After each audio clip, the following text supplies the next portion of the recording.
Voilà, nous marchons vers la fin des journées francophones de radiologie ce lundi. C'est dans quelques minutes, enfin dans quelques dizaines de minutes, ce sera la fin, la clôture de ces journées francophones de radiologie. Et à tout seigneur, tout honneur, nous recevons le président de la Société française de radiologie, le professeur Jean-François Méder. On peut déjà, Jean-François Méder, tirer un premier bilan de cette session de 2018 ?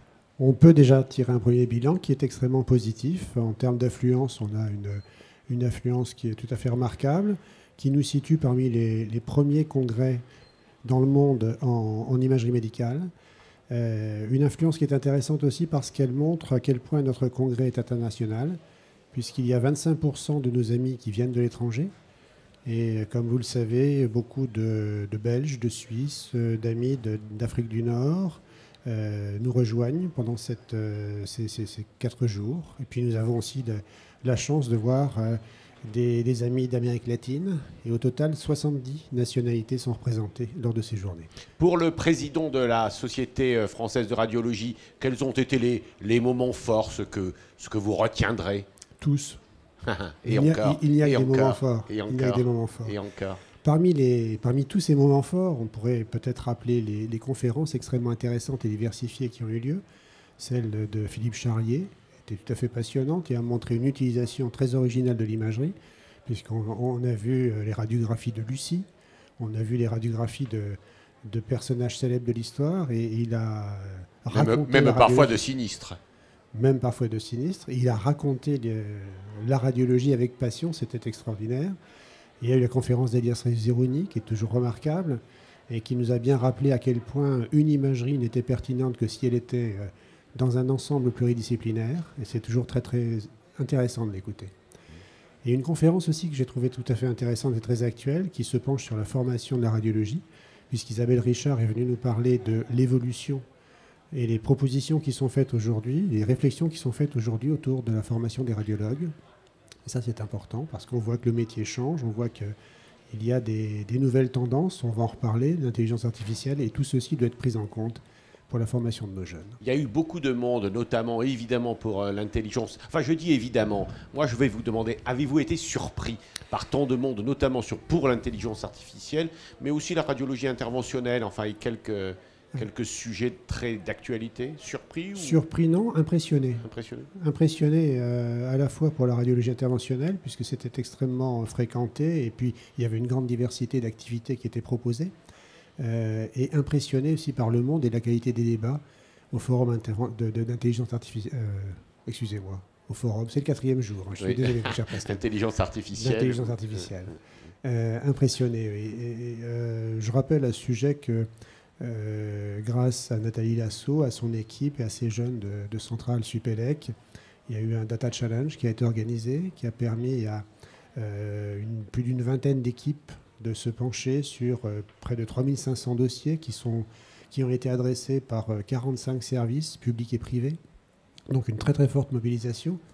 Ça a permis en quelques heures de créer des outils qui seront très utiles pour la vie du radiologue, et la SFR a décerné 6 prix pour ces jeunes équipes qui réunissaient des radiologues, des ingénieurs et des chercheurs. Fantastique succès. Ouais. Alors ça, l'intergénérationnel, c'est très caractéristique, c'est très frappant de voir autant de jeunes et de seniors, enfin, ou en tout cas de professionnels plus aguerris, mais enfin beaucoup de jeunes dans les travées de ce congrès. Oui, bien sûr.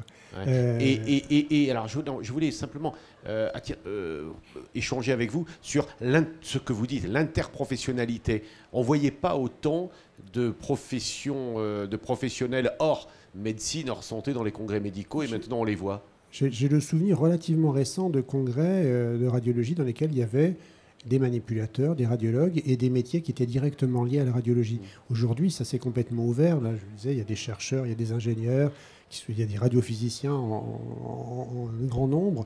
C'est vraiment un congrès pluridisciplinaire. Je ne pense pas que ça s'arrête là, d'ailleurs. Qu'est-ce qui est aussi important pour une société savante que d'avoir un espace comme ça, un moment assez privilégié, avec tant de monde, et de faire un congrès aussi important que les journées francophones?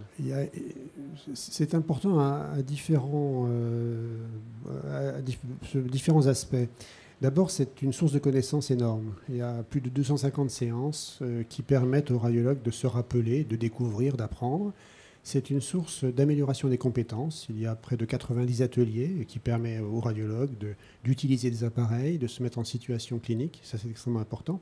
Et c'est un moment de réflexion sur notre spécialité, sur les contraintes qui existent dans notre spécialité, les évolutions nécessaires qui doivent être entreprises, en particulier en termes de pertinence. Il y a eu aussi, je me permets de le rappeler, un débat tout à fait passionnant sur l'inégalité de l'accès aux soins et de l'accès à l'imagerie.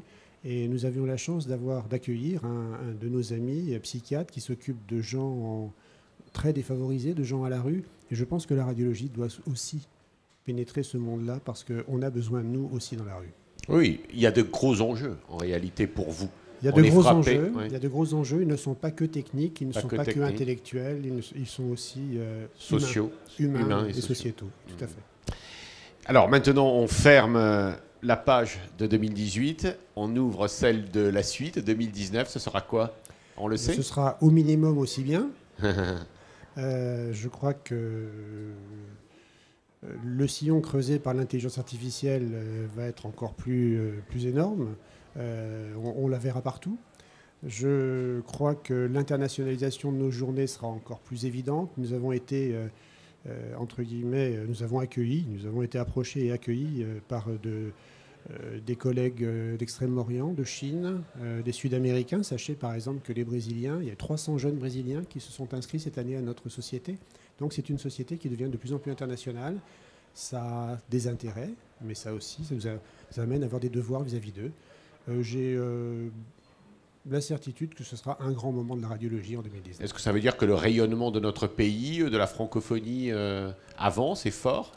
Pas uniquement de la francophonie. La francophonie, c'est un vecteur, bien évidemment, mais pas uniquement de la francophonie. Il y a des sessions en espagnol, en anglais, et des amis qui viennent de très loin, qui sont très attentifs à ce que peut apporter la radiologie française, même dans des langues qui ne sont pas la sienne. Un vœu pour votre société savante pour l'avenir?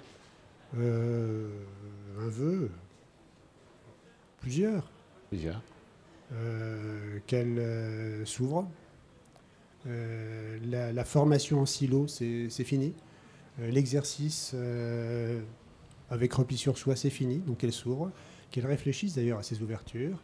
Un vœu, c'est que ce sentiment de paupérisation de l'imagerie française s'arrête. Il y a de magnifiques objets qui ont été présentés aux expositions techniques. Il y a des magnifiques logiciels qui sont indispensables. C'est très cher. Il ne faut pas que d'autres pays qui a besoin de l'imagerie se paupérisent. Donc j'aurai ces deux vœux-là aujourd'hui. On sent franchement à la fois d'un côté la force que vous représentez, enfin d'une manière générale, cette discipline médicale, mais aussi les enjeux, les faiblesses, les écueils possibles. Hein, c'est quand même une lourde responsabilité. Je vous souhaite le meilleur. Merci beaucoup. Voilà, merci. Cet entretien va bientôt clôturer ces journées francophones de radiologie 2018. Eh bien, bonne vie à 2019. À bientôt.